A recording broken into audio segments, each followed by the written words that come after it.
ఇద్దరు అయితే నేను ఇంట్లో నేను అసలు నేను లేను అక్కడ బయట వేరే ఊర్లో ఉన్నా సరే హైదరాబాద్లో ఉంటే కిటే ఇంటికి ఫోన్ చేసి వెళ్ళిపోతుంది. చూసినావా అమ్మ నువ్వేమో దోశ తినాలని దోశ తినాలని ఉందని ఒకరోజు మా ఇంటికి వచ్చి తనే దోశలు వేసుకొని వచ్చి చెప్తా దోశ ఏం తింటావు అంటే dosa okay dosa come very good అని ఇంటికి వచ్చింది. వచ్చిన తర్వాత అందరు కిచెన్ లో అప్పుడు మా అమ్మ ఎవరు లేరు ఇంట్లో, అందరు నవ్వుకుంటున్నారు, పని మనిషి అందరు నవ్వుకుంటున్నారు. ఎందుకు వీళ్ళు ఎంతసేపు టేబుల్ మీద కూర్చొని దోశలు రావట్లేదు ఏంటి అంజు కూడా వెళ్ళి తను కూడా నవ్వుతుంది, అందరు నవ్వుకుంటున్నారు. ఏంటంటే మధ్యలో పిండి పెట్టుకొని అందరూ ఎవరికైనా వచ్చే దోశ వేయటం అని ఒక మొహాలు ఒకరు చూసుకుంటున్నారు. ఎవరికి so they all thought they got పిండి ఎవ్రీథింగ్ దోశ కావాలి వాళ్ళకి దోశ వేయడం రాదు. వాళ్ళు అప్పుడే రియలైజ్ అయ్యారు they put everything but nobody knows how to.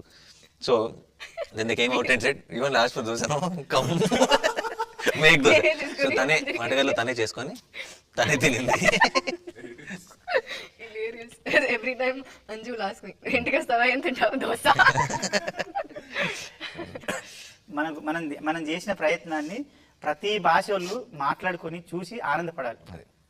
మీకందరికీ మనందరికీ మన సినిమాలో కష్టపడ్డ అసిస్టెంట్ డైరెక్టర్లు కానీ డైరెక్టర్ కానీ ఈ టెక్నీషియన్స్ కానీ లైట్ మ్యాన్ ప్రతి ఒక్కరం కష్టపడ్డాం. సత్యం గారి గురించి చెప్పాలి కదా. సినిమాటోగ్రఫీ అసలు ద గ్రేట్ గానీ టోన్ సినిమా అంటే ఇప్పుడు ఈ సినిమా ఒక మూడు ఉంది, కథలో నుంచి వచ్చే ఒక మూడు ఉంటుంది. వీళ్ళపల్లి వీళ్ళు ఇలా ఉంటారు, మనుషులు ఇలా ఉంటారు అని